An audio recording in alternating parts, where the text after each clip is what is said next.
is accused of sexually assaulting a potential customer. The alleged victim, a 75-year-old woman, and the groomer is no stranger to law enforcement or CBS 8.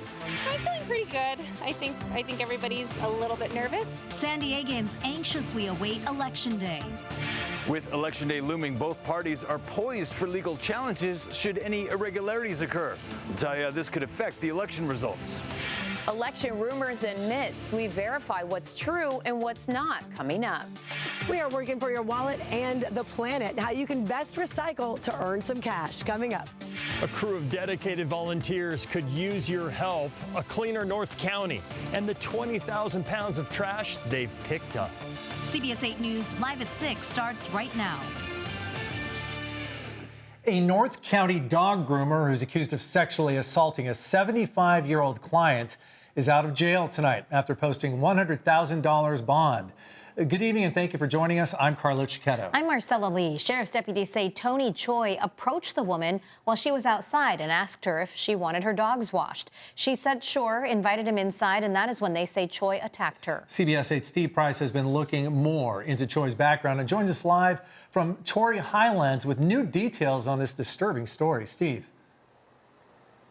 And Carla, what we've learned is that Tony Choi is no stranger to law enforcement or, quite frankly, to us at CBS 8. Last year, he was arrested twice, and the year before that, we did multiple stories on him. That's my number one safety concern is safety for the dog. CBS 8 first met Tony Choi in September 2022 after multiple grooming clients say he not only did a terrible job, but also injured their pet. To see my dog after the fact, and she's curled up in a corner and obviously traumatized. I don't even want to think about what happened in that van. David Miner says his golden retriever Dixie was in Choi's van for 3 hours and came out of it in bad shape. It was terrible. It really was. And Dixie's not alone. Kugel's owner says the golden doodle had cuts all over its body and Toodles left traumatized. Raw skin around his ears and his rectum, the rear end. It was, and the underbelly was just raw. Sheriff's deputies say Choi went into a neighborhood near Torrey Highlands the morning of Halloween and offered dog washing services to a 75-year-old woman who was outside her home. The woman invited him inside, and deputies say he sexually assaulted her. Fortunately, her caregiver interrupted what was happening, and Choi took off. He was arrested later that night near his Solana Beach home. I knocked on his door to see if he'd talk about the incident, but with the exception of 2 dogs that barked as I arrived, no one else was home.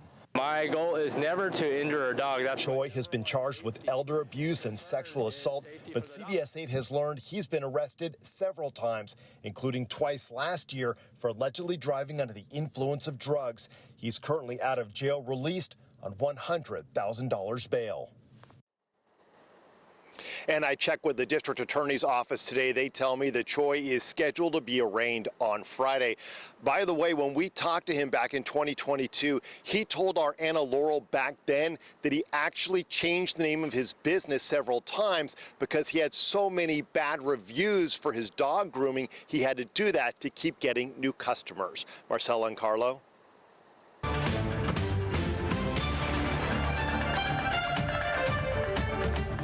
Early voting is underway at more than 200 vote centers across the county. We were at the Registrar of Voters office today in Kearney Mesa, where we saw dozens of people cast their ballots. A lot of voters tell us they're just ready for the results to start coming in. We're expected to get our first batch of results from San Diego shortly after 8 tomorrow night. We'll get another batch later in the night. Then we'll have to wait until Thursday for any new local results. Right now, though, we're told everything is running smoothly, and the registrar expects the same tomorrow. She tells us San Diego has a history of open, fair, and accurate elections and adds voters are welcome to observe the process. We've had observers actively observing in our offices since we started processing ballots into the count. We welcome observation here in our facility. They can see every step of the process. More than 825,000 mail-in ballots have already been returned, but the registrar's office says you need to be ready for the possibility of long lines if you're voting in person tomorrow. Meantime, attorneys on both sides of the aisle are preparing to file legal challenges should they find any voting irregularities. CBS 8's Brian White tells us how lawsuits could affect the election outcome. With the election expected to be extremely close, both sides are ready to pursue litigation as needed. And so they're both going to have lawyers everywhere. With a hotly contested presidential election in 2020, as well as others in decades past, like in the year 2000, both parties are poised like never before to not only challenge results, but to oversee the process on Election Day. They are looking for any places where voter access to the polls is being limited in ways that are not legitimate. Most of the legal preparations are for after the election if there's, for example, any counting issues or ballot invalidations or issues like that, especially in the 7 key battleground states. Particularly if you're on the losing side, you want to do everything you can to try not to be on the losing side, because flipping, a small number of votes could be determinative. Seth Hill is a professor of political science at UC San Diego. He says the Electoral Count Reform Act, passed by Congress 2 years ago, updated the blueprint for how electoral votes are counted, specifically raising the standard for objections. Prior to 2022, you only needed one senator and one member of the House to object in order for Congress to have to consider that objection. It's now 1/5 of both chambers. Professor Hill says election officials, in anticipation of legal challenges throughout the country, are paying close attention to record keeping for ballot chain of custody, and oftentimes cameras are rolling where votes are counted. All of this to promote transparency. In order for election irregularities to actually change the result of an election, there's going to be a judge, and there's going to be evidence, and there's going to be attorneys on each side arguing it out. So we have a system in place to deal with any problems that arise. Professor Hill says any rulings can be appealed up to the Supreme Court. Brian White, CBS 8. Thanks, Brian. This election season, we've been working for you to separate fact from fiction on all things election related. CBS 8's Shannon Handy has some details in this Verify report. Rumors swirl every election cycle. We've heard from viewers wanting to know what's true and what's not. Our Verify team has done a lot of reports on this. We've compiled some of them to keep you informed. Let's start with absentee ballots. According to Vote.org, one claim it hears often is that absentee ballots are only counted in tight races. Let's verify using these sources. Election officials are required to count every ballot regardless of whether you vote in person or absentee.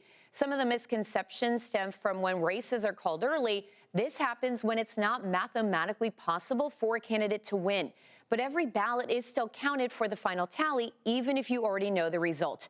So no, absentee ballots are not only counted in close races. What about filling out those ballots? Can you use a Sharpie? Posts on social media have warned against using them, claiming they could bleed through and invalidate your vote. Let's verify. Can you use a Sharpie to fill out your ballot? Using these sources, we can verify, yes, you can use a Sharpie to fill out a ballot. Can you take a picture of your ballot? A viewer sent our Verify team this email asking, is it legal to post a photo of your completed ballot? Our sources are the National Conference of State Legislatures and various state election laws. Each state runs their own elections. Some states ban posting pictures of ballots. Other states allow it, but not in or near a polling place.